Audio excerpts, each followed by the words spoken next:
Dr. Babasaheb Ambedkar Open University.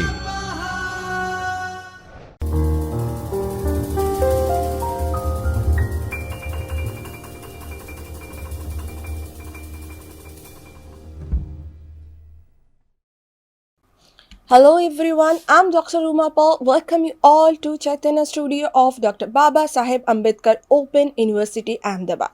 We are dealing with lecture series of post-graduation diploma in marketing in the subject of brand management. Students, in the last lecture, we have come to know what is brand, what is branding, and even we have come to know the competitive forces, like Potters has given the 5 forces and how these forces affecting to the market, that also we come to know. So in today's lecture, we will come to know the characteristics of brand, the dimensions of brand, right, and the brand equity, right, the brand extension and the brand image. So the first thing that we need to know, that is the learning objectives. So after learning this unit, you will be able to understand the first one, that is the importance and characteristics of brands. Then next we will learn what are brands and products and how to establish a brand, what are the benefits of a brand, important factors about branding. So the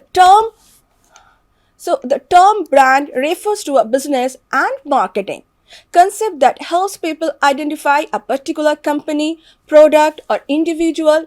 Brands are intangible, which means you can't actually touch or see them.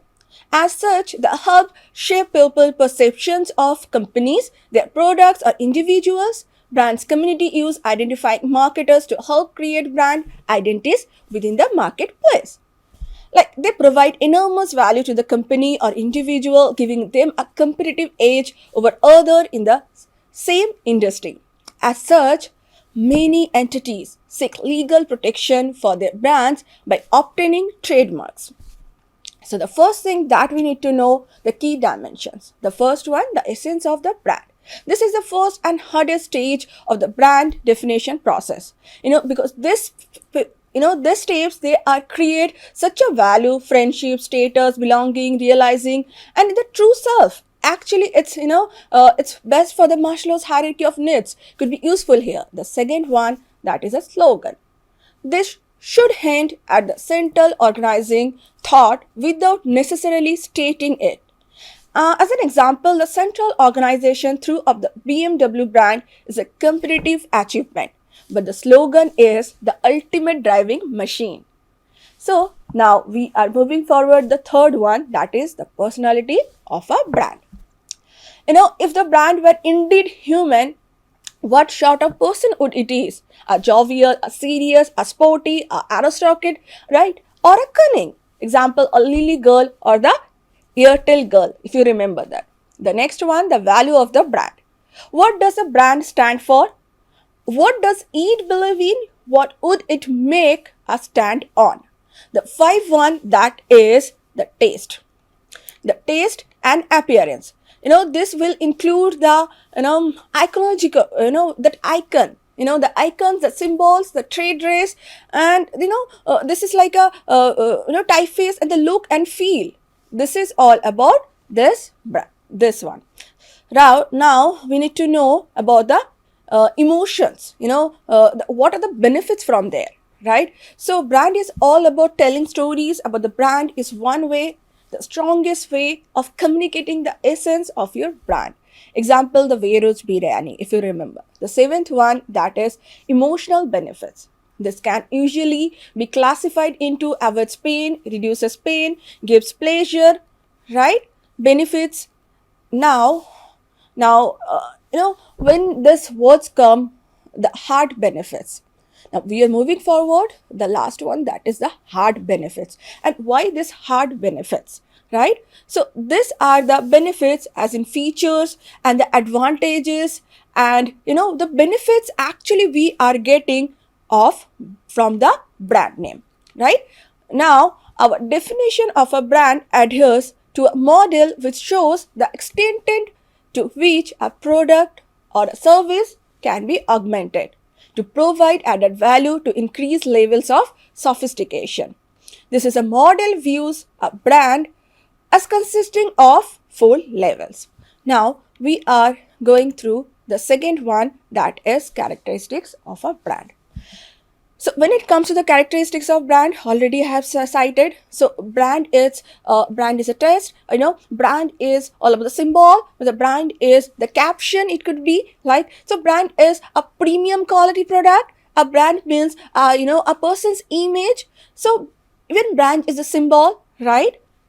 So actually brand is intangible, right? So the thing is that when it comes to the characteristics of a brand, we need to know what is the characteristics. So there are 4 characteristics of a brand. That is a first one, that is a generic. The second one, that is a expected. And the third one, that is augmented. And the fourth one, that is a potential, right? So the first one that we need to know, right? The first one, that is a generic label. So the generic label is the commodity form that meets the buyer or users the basic needs. For example, the car satisfying transportation needs. This is the easiest aspect for competitors to copy, and consequently successful brands have added values over and above this at the expected level. Now this expected level, the second thing that we need to know, what is expected level? The word, when it comes to the expectations comes with lots of the things. But when it comes to the brand's characteristics, the second one very important, that is a expected level. Because the brand, when this brand name come, it's automatically we are expecting, we started expecting something from that. Like a Behrus biryani, what we expect, we expect a aroma of the biryani, right? We expect the quality. The same thing when it comes to Levi's. What we expect the premium quality, the fittings, the matching colors over there, right? So this one, it's very important, that is a expected level.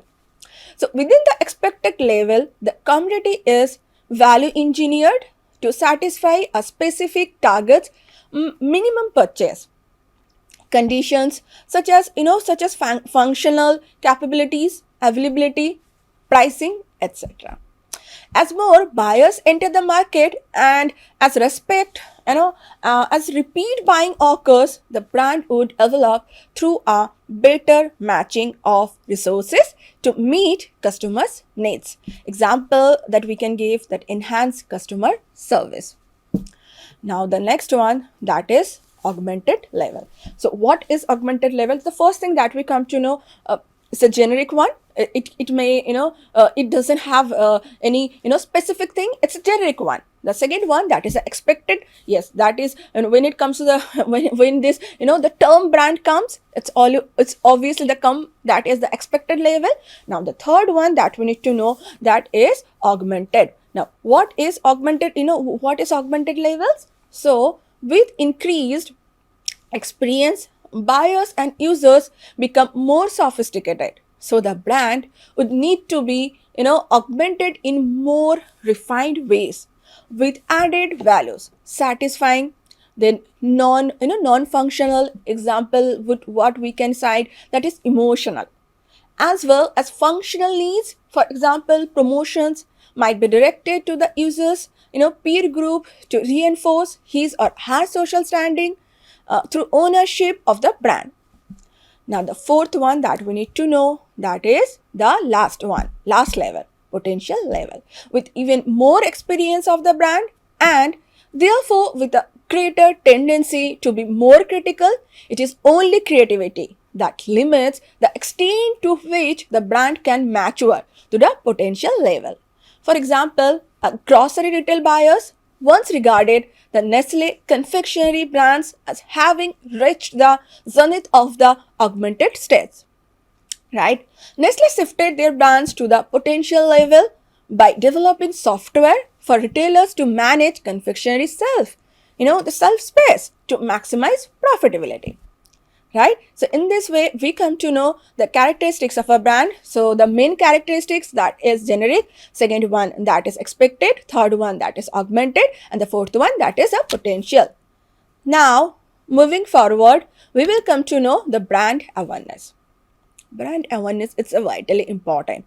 Brand awareness, why this brand awareness is vitally important? Because if a person doesn't know about the brand, then how that person will come to know, like the person, if like say for example, Zara is a brand, okay, but if we don't know this awareness is Zara is a, Zara is now, Zara is now top, Zara is the top of the brand, right now for apparel. So if the person will not come to know about Zara, what is Zara, then how that person will perceive as a brand. So brand awareness is a vitally important. So brand awareness is vitally, why this brand awareness is vitally important? Because of the strategic awareness. For all brands, but high brand awareness within an understanding of what sets you apart from the competition, right? Does you virtually no good?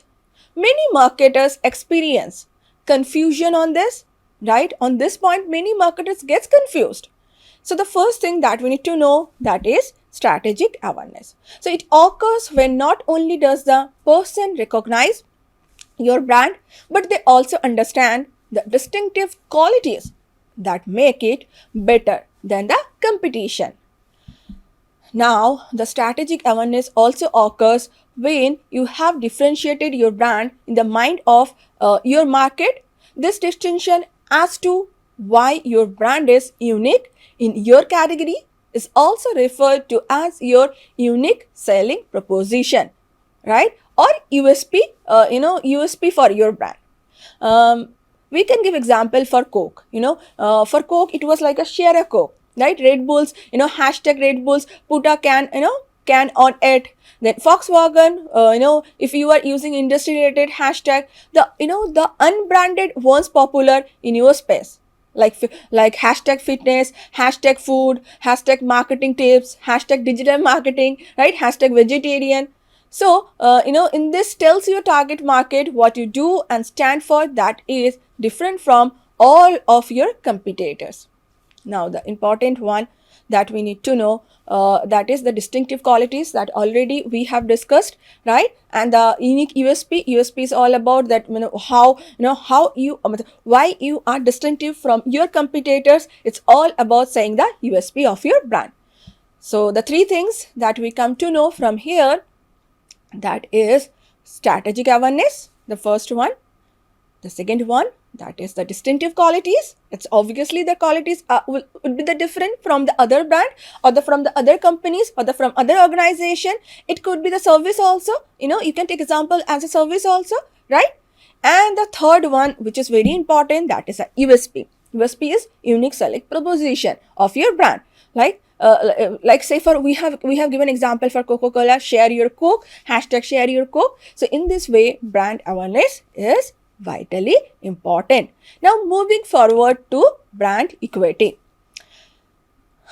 So till now, what we come to know? We come to know brand, we come to know branding, and even we have come across the dimensions of brand, and we have come to know why this brand, why it is important. Now, the next thing that we need to know, it's very important when we learn the brand, it is the brand equity. So, brand equity refers to the value of a brand. Brand equity is based on the extent to which the brand has high brand loyalty, name awareness, perceived quality, and strong product associations. Brand equity is also includes other intangible assets such as patents, trademarks, and channel relationships, right? So this is also comes under brand equity. So brand equity is the sum total of all the different values people attach to the brand, or the holistic value of a brand to its owner as a corporate assets. So brand equity also can include the monetary value or the amount of additional income expected from a branded product over and above what might be expected from an identical but unbranded product. The intangible value associated with the product then cannot be accounted for by price or features, and the perceived quality attributed to the product independent of its physical features, right? So, a brand is nearly worthless unless it enjoys some equity in the marketplace Without brand equity, you simply have a commodity product. It's obvious, right? Without brand equity, it simply have a commodity product, right? So till now we have understood. So the brand, it is an intangible assets such as patents, trademarks, and channel relationships. Brand equity is the sum total of the all different values people attach to the brand, or the holistic value of the brand to its owner as a corporate assets, right? So now moving forward to the next, that is brand image and brand extension. What is brand image? Actually, when it comes to brand image, so it is, it refers to the set of beliefs that customers hold about a particular brand. These are important to develop well, since a negative brand image can be very difficult to shake off. So we can give example for Coca-Cola. Coca-Cola is a brand known for the product base used at the time of happiness, joy, and good experience. It is the original cola and has a unique taste. Like we can give example for Woodland shoes, about outdoor shoes. It used for outdoor shoes. Even we can give example for McDonald's that serves the food very quickly. Walmart is best known for a retail brand selling goods for a lesser price than usual retailers. So we can give example for the Rolls-Royce is a premium brand considered to be exclusive for wealthy and influential people. So the brand image of a Nike is different from other apparel brand. It is considered to be a cult brand which deals only in sportswear, right? So we have come to know, so in a simplistic form, that a brand image. What is brand image? An image is a set of beliefs, ideas, and impression that a person holds regarding an object. And this definition is given by Kotler. Now, moving forward, the next, that is brand extension. The central ideology behind a brand extension is to launch a new product under an established brand identity. So it refers to use of a successful brand name to launch a new or a modified product in a new market. Virgin is perhaps the best example of how brand extension can be applied into quite diverse and distinct markets. So we are giving example for Gillette. Gillette that we know. Gillette we used to know about the saving product. So Gillette extension into creating shaving products besides its razor blades was an intelligent move. Another, we can give example, Titan has been successfully extending its brand from watches to various other industries such as jewelry brand to eyewear, and in lately the fragrance also, right? So here we can give here we can see the brand extension. Now the next one that we will come to know about establishing our brand. So when it comes to the establishing a brand, Professor David Jower identifies the 7 main factors in building a successful brand, as illustrated in the diagram, right? We can see that the first one, it is a quality, then well balanced, well blended communication. Third one, that is a creativity, then internal marketing, then long term perspective, then repositioning, and then the positioning. The positioning comes after the repositioning. So it is like this 7 main factors as given by Professor David. The first one, that is a quality. So building a quality into the core product is a vital. The core product must achieve the basic functional requirements expected of it. Higher quality brands achieve greater market share and higher profitability than their inferior rivals. It is important to understand as to how customers judge the quality of a product.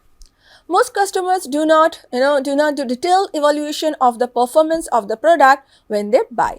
They categorize a product to be a high quality when they find it performing well on the parameters that are important to them, or when the product performs well on the parameters that they understand well.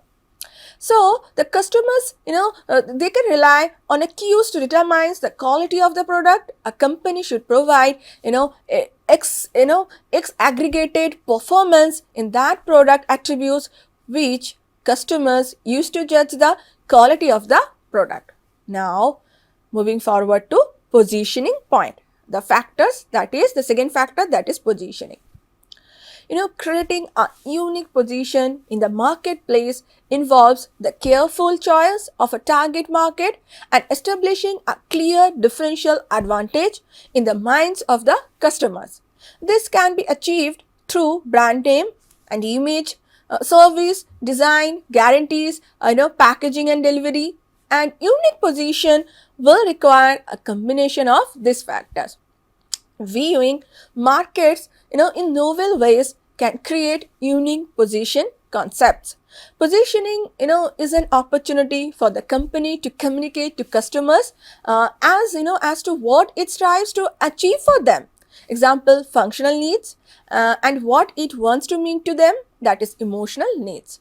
A focused brand is more likely to enhance its value proposition than less focused brand, because the focused brand knows very precisely what it has to be achieved for its target market and puts its resources to achieve it. Now the next thing that also we need to know, that is a repositioning. As markets change and new opportunities arise, repositioning is needed to build brands from their initial base. A successful brand, may be rendered irrelevant of needs and circumstances of customer in its target market change. And if this change, is gradual and, possible, the company can change its offerings and communications gradually and manage to keep itself acceptable to the target market. But if the change is sudden, the company finds itself it's a market all of a sudden, this company has two options. It may start targeting a different market, where its positioning plank is still relevant, or changes its offerings and communications drastically to make itself relevant to its original target market again. A company which repositions its brand frequently confuses its customers about what it is really capable of achieving and being. The brand loses its credibility among customers in the target market. Now the next thing that we need to know, that is well blended communications, right? Now, after brand positioning, the main important is well blended communication. So brand positioning shapes customer perception. A brand needs a communication, communicate its positioning to its target market. Awareness needs to be built, the brand personality projected and favorable attributes, attitudes built and reinforced among customers. The brand theme needs to be reinforced by advertising, by salespeople, by sponsorship, by public relation and sales promotion campaigns. So, companies have often relied on advertising in the mass media to communicate brand positioning, while some amount of advertising may be necessary to get the target market's initial attention. Advertising is the mass media is too impersonal for building a relationship between the brand and its customers. So the purpose of brand communication is to make customers feel attached to the brand. The ultimate purpose is that customers should start considering the brand to be an important part of their being. Now the next one, that is a credibility. So brand credibility can provide significant value to businesses, which is why it's a key component of overall brand management. And brand equity, credible, when it comes to the credible brands can enjoy increased chances of building loyal relationships, bouncing back from a crisis, benefiting from less price sensitive customers thanks to their favorable perceptions, right? So, sometimes credibility comes from how long a brand has been around. But for brands who don't have century of the experience under their belt, here are 4 tips to get started and build on your brand image. The first one, better media analytics leads to better coverage. Create quality content and be transparent. Means consistently be transparent. Then keep your ears wide open, social media listening. Now the next one, that is long-term perspective. So what is long-term perspective? So, it's like generating awareness, communicating brand values, and building customer loyalty. It takes many years actually. There must be a consistent high level of brand investment. If investment is cut, sales are unlikely to fall substantially in the short term, but it will erode brand equity in terms of awareness level. Brand associations, intentions to buy, that also comes. So customers fondly remember brands which may not have sold for years. In fact, some of the customers refuse to believe that the brand is not selling. So customers grow up and live with their favorite brands, and though they may not be able to verbalize their relationship with their favorite brands, they are always there in their memory. So companies should remember that there is nothing short term about a brand, because the strength of a brand is dependent upon the strength of association between the brand and its customers. This association, or any association for that matter, takes time to build, right? Now, internal marketing. Many brands are corporate brands, that is, the marketing focus is on building the company brand. Most service brands are marketed as corporate brands. Training and communicating with the internal staff is crucial, because service companies rely on personal contact between service providers and the service users. So the brand values and strategies must be communicated to the staff. Whenever customers come in contact with the company, they should experience the values, embodied in the brand being played out in real. For such an experience to take place, employees should understand as to what type of interaction will reinforce the customers' conviction in the brand. So, all employees should know what customers expect from the brand and try to fulfill those expectations. All employees should be told about their roles in the brand building exercise, and they should be expected to perform these roles, right? So here we come to know the 7 factors: the quality, right, the whole blend communication, the credibility, the internal marketing, the long-term perspective, then positioning and repositioning. So these are the 7 factors which actually builds a successful brands, right? So here is a check your progress. So this thing you can do at your home. So this is like your homework, right? This is a further reading that if you want to know more, so you can go through this books, we can go through this websites. We have come to know about how to build your brand, how to build a successful brand. Even today we come to know the 7 dimensions of brand. Even we have come to know about the characteristics of brand. Even we have come across the labels, the labels which provided what is actually required for a brand, right? So in the next session we will come to know more about image building, more about the brand equity. Although today we have studied the brand equity, but we will come to know more about the brand equity. Okay, till that time you can learn through this PPTs. Okay, thank you all. Thank you so much.